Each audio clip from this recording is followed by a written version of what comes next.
స్తోత్రం చదువుకుంటే గురుగ్రహం శక్తి పొందేస్తుంది.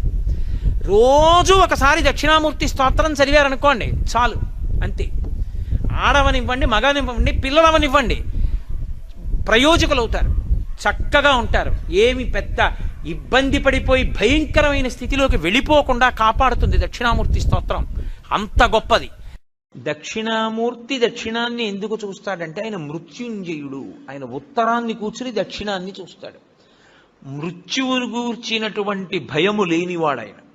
ఆయన పాదములు పట్టుకుంటే మృత్యుభీతి పోతుంది, భయం పోతుంది. అందుకే దక్షిణామూర్తి స్వరూపం అసలు సమస్త ఐశ్వర్యము దగ్గర నుండి, చదువుల దగ్గర నుండి, మోక్షము వరకు దక్షిణామూర్తి ఇవ్వలేనటువంటిది లోకమునందు లేనే లేదు.